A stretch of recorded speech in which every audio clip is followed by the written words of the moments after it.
Halo semuanya, kembali lagi di channel Mr. Trading. Dan gak terasa ya kita udah berada di penghujung bulan Oktober.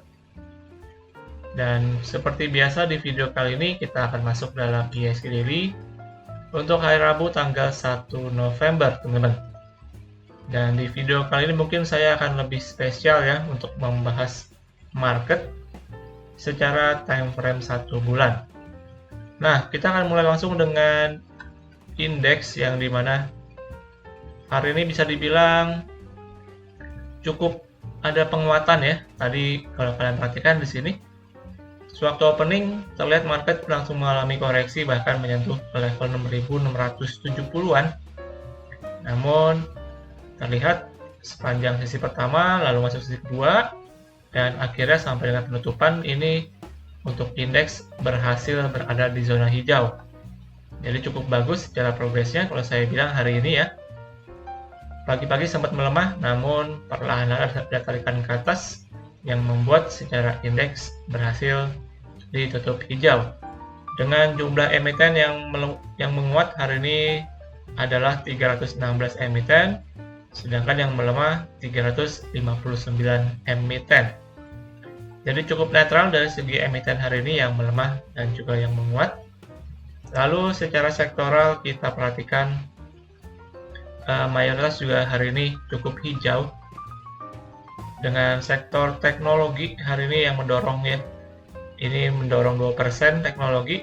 Saya lihat emiten Goto tadi sewaktu mendekati closingan ada sedikit tarikan ke atas ya, ada cukup pendorongan ke atas sehingga membuat Goto hari ini berhasil menguat sampai 7% lebih kalau saya lihat. Dan juga untuk infrastruktur di sini masih cukup menguat ya dengan emiten brand dan juga emiten dari sektoral lainnya, teman-teman. Sedangkan untuk rupiah, untuk dolar so far masih bertahan di angka 15.800-an ya so far. Dan kita akan langsung masuk ke pembahasan intinya ya hari ini.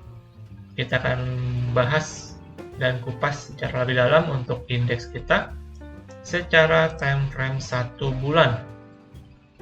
Karena hari ini merupakan closingan dari candle monthly, teman-teman.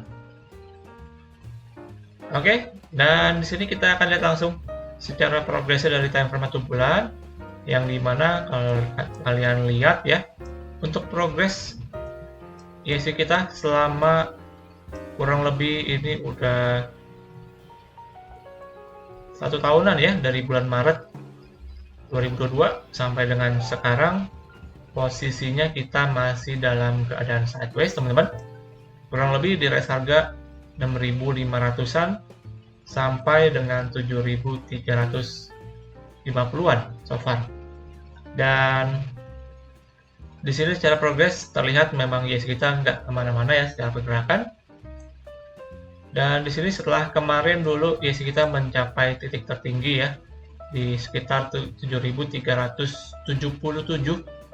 di sini, teman.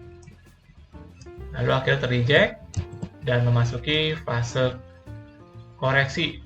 Dan sekarang kita lihat dalam fase konsolidasi ya untuk ISG kita. Jadi bisa dibilang secara monthly memang pergerakannya nggak kemana-mana aja untuk indeks kita nih so far. Dan kalau misalkan saya menggunakan Fibonacci retracement, teman, dari titik tertingginya, kemudian saya tarik ke swing low-nya yang terakhir. Nah, kita dapatkan di sini untuk area golden ratio itu di 0,5 sampai dengan 0,618 ya, kurang lebih di area sini. Nah, ini kita dapatkan ISG kita cukup terreject ya dari area tersebut. Jadi setelah terkoreksi dari titik tertingginya, lalu mengalami rebound sampai ke area golden ratio tersebut, which is di area 7.000, teman-teman. Dan kemudian tapi kurang bagusnya ini terreject ya di sini, nggak mampu untuk breakout ke atas. Ini kalau kita lihat dalam 2 bulan terakhir bahkan secara candle nggak mampu untuk closing di atas level 7000. Jadi ini menunjukkan bahwa level ini merupakan area yang cukup penting dan cukup kuat menahan ISG selama 2 bulan terakhir ini. Dan setelah reject dan alhasil dalam bulan ini ya, di bulan Oktober langsung kembali reject dan mengalami koreksi yang cukup lumayan masif kalau saya bilang, teman-teman. Dari kisaran 7000 sampai ke 6700-an ya untuk proses koreksinya. Nah, di sini kalau saya bisa bilang mungkin sementara pergerakannya akan bermain dalam area di sini. Jadi di 7000 ya. Sebagai resistance 7000. Ini mungkin saya akan hapus supaya lebih jelas. Saya akan hapus. Nah, kurang lebih ISG kita so far bermain dalam area ini, teman-teman. Di area yang abu-abu ini ya. Jadi so far di area 7000 sampai dengan 6500-an. Nah, ini merupakan area sideways sementara untuk ISG kita. Jadi selama masih bermain dalam area tersebut, secara progres sebenarnya ISG kita masih dalam fase untuk sideways aja nih, nggak kemana-mana ya. Tapi kalau menurut saya pribadi, yang cukup kurang bagusnya adalah ini kalau saya lihat ya, jadi cukup agak was-was sebenarnya untuk potensi ISG ini. Ada potensi kalau saya bilang bisa kembali jeblok, teman-teman, bahkan bisa break ke bawah supportnya nih di 6500-an. Karena dengan posisi dia cukup terreject di sini di area 7000. Jadi ada peluang sebenarnya bisa kembali mengayun ke bawah, bahkan menembus ke bawah level ke bawah level 6500-an sebagai support pentingnya.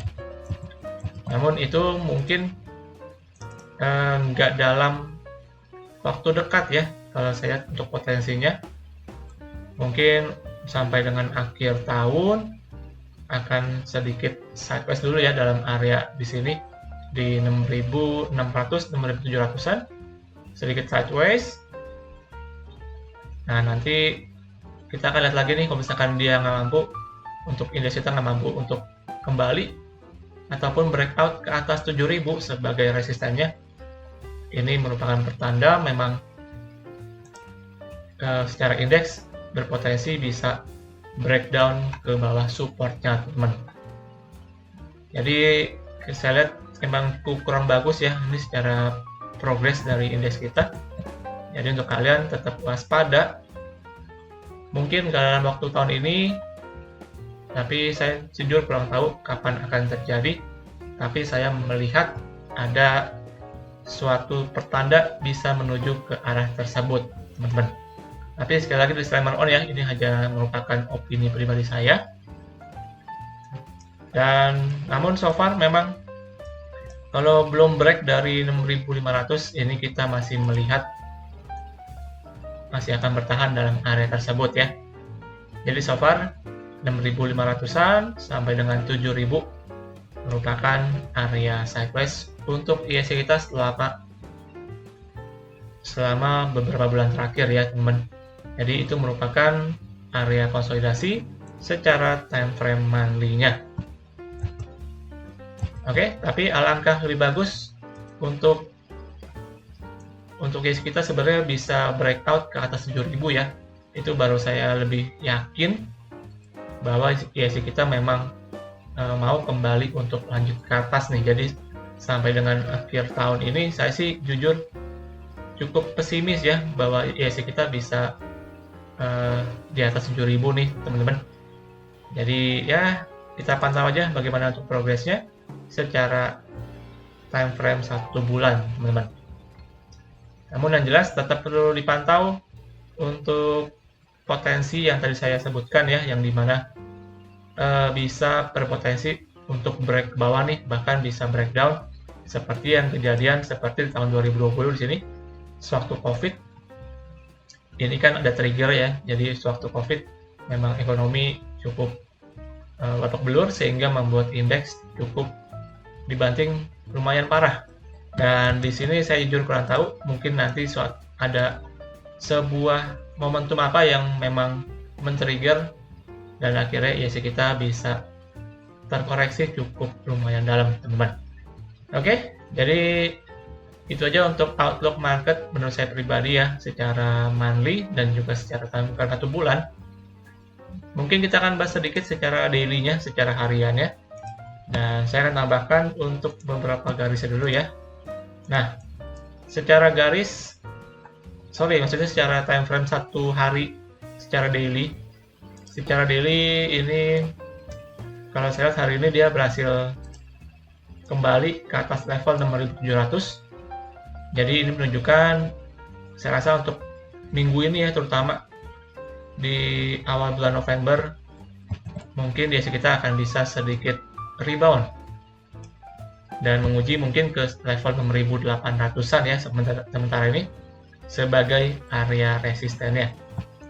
Jadi bisa kalian manfaatkan untuk momentum rebound dari IHSG kita.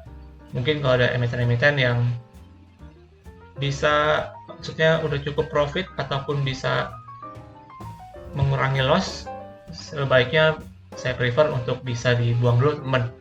Karena melihat potensi dari IHSG kita sebenarnya secara monthly maupun secara weekly jadi lagi cukup kurang bagus ya kalau saya bilang. Jadi mungkin ketika terjadi momentum rebound seperti ini bisa dimanfaatkan untuk mengurangi porsi dari emiten yang kalian pegang.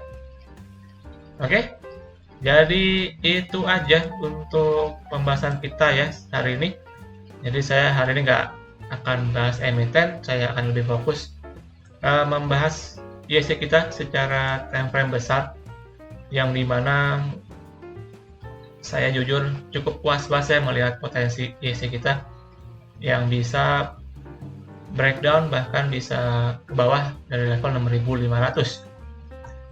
Tapi sekali lagi ini disclaimer on, merupakan hanya opini pribadi saya aja, teman-teman ya. Oke, jadi demikian untuk pembahasan kita kali ini di dalam IHSG Daily untuk hari Rabu tanggal 1 November di tahun 2023. So, thank you untuk kesempatannya di video kali ini. Jangan lupa juga untuk lakukan kembali analisa ulang ya, untuk analisa maupun segala prediksi yang saya berikan, teman-teman. Oke, jangan lupa juga untuk subscribe, like, dan komen, serta share kepada teman-teman kalian. Dan kita akan jumpa lagi di update market selanjutnya. Salam trade in.